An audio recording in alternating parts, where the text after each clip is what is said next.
শেখ, আমি আশরাফুল হক, ঢাকা বনানী থেকে বলছিলাম। জি বলেন। শেখ, আমার প্রশ্ন হলো, আহ, যারা সেকুলারিজমে বিশ্বাসী বা সমর্থন করে, বা যারা জাতীয়তাবাদীতে বিশ্বাসী এবং সমর্থন করে, তাদের জানাজা নামাজ পড়া জায়েজ হবে কিনা?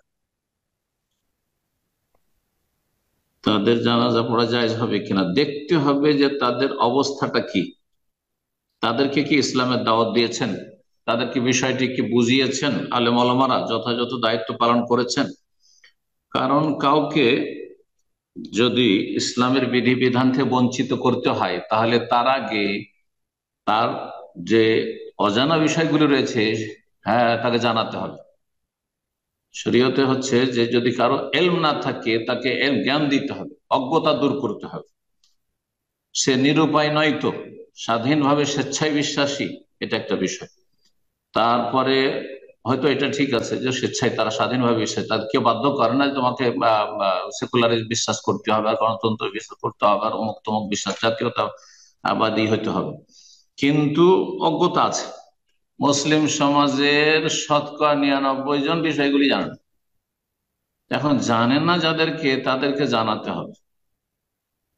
যদি না জানানো হয় তাহলে তো মাজুর তার আল্লাহর কাছে হইতে পারে, আল্লাহর কাছে না হলে আমাদের কাছে মাজুর, যেন আমরা সতর্কতামূলক তাদের সালাত আদায় করি। তার আগে নামাজি কিনা দেখতে হবে।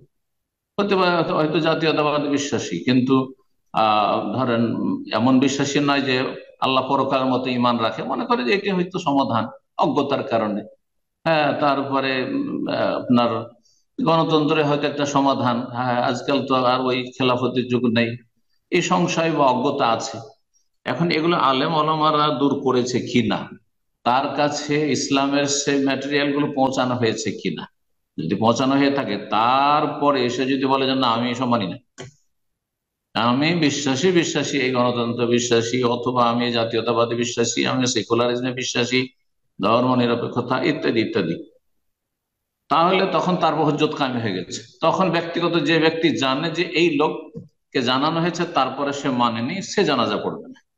কিন্তু সাধারণ মানুষ জানাজা পড়বে। একজন মানুষ আল্লাহ ছাড়া অন্যকে সেজদা করে না, মাজারে সেজদা করে না, দরগা দুর্গাকে জীবনে সেজদা করতে দেখিনি, সেই ব্যক্তির নামাজ পড়ে, বাহ্যিক দেখি যে নামাজ নামাজ পড়ে।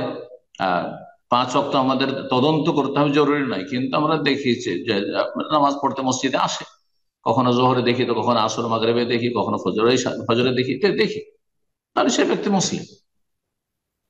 মান সাল্লাহ সাল্লাতান ওয়াস্তাকবালা কিবলাতান, নবী সাল্লাল্লাহু আলাইহি ওয়াসাল্লাম বলছেন, যে ব্যক্তি আমাদের এই সালাত আদায় করে এবং কিবলামুখী হয়ে সালাত আদায় করে, কিবলাকে বিশ্বাস করে, কাবা যে কিবলা এটা বিশ্বাস করে, আর তার ওয়াকালা যাবিহা, তার আর মুসলিমদের জবাই করা খায়, তো সে হচ্ছে মুসলিম, সে হচ্ছে মুসলিম। তো নামাজ শর্ত রয়েছে।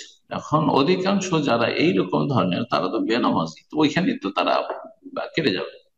এরকম যদি হয় যে আপনার কাছে নিশ্চিত প্রমাণ আছে যে সে 1 ওয়াক্ত নামাজ পড়ে না গোটা সপ্তাহে, শুধু জুমা পড়ে, তাহলে আপনি যাবেন না তার জানাজে, আপনি যাবেন না।